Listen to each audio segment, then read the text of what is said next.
ভাইরা আমার, আল্লাহর কসম করে বলি, একটা সময় আসবে মন খুলে নামাজ পড়তে চাইবেন। বিশ্বাস করেন ভাই, লিখে রাখেন ডায়েরিতে।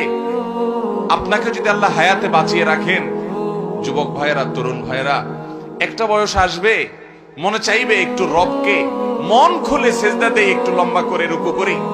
পারবেন না, অসুস্থ হয়ে যাবেন, রোগবালায় ধরে ফেলবে। বাবারে, সে সময় আসবে না?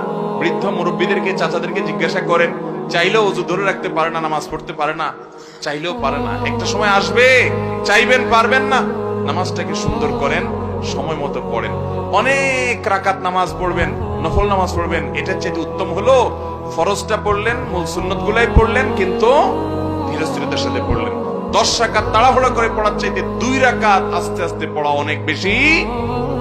নামাজ সুন্দর করবেন তো ইনশাআল্লাহ। আজকে আপনাদেরকে একটা কথা বলে রাখি, আপনারা যখন মসজিদে যাবেন একটু খেয়াল করেন ভাইরা, যে কোন মুসল্লিটার নামাজের সবচেয়ে বেশি সময় নেয়। আমি খেয়াল করি।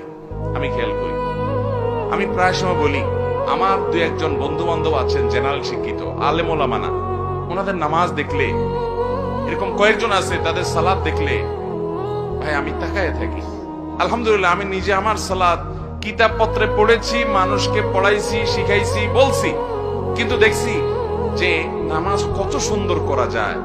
4 রাকাত নামাজ পড়তে 15 মিনিট সময়, 20 মিনিট সময় নেয়, এরকম মানুষও আমি দেখেছি। এটা 1 দিন 2 দিনের ঘটনা না, প্রায় প্রতিদিনই এরকম নামাজ পড়ে তারা। অনেক বড় বড় ব্যবসায়ী, অনেক বড় বড় শিক্ষিত, শত শত হাজার হাজার মানুষ চালাইতে হয়, এইরকম লোকজন মিটিং সিটিং দুনিয়ার ঝামেলা আছে, সব চলে যাক, নামাজে দাঁড়াইছি, নামাজ শেষ করার কোনো কাহিনী নাই, সবকিছুর আগে ধীরস্থিরতার সাথে নামাজ। ভাইরা আমার, এই নামাজটা আমাদেরকে আল্লাহর সবচেয়ে নিকট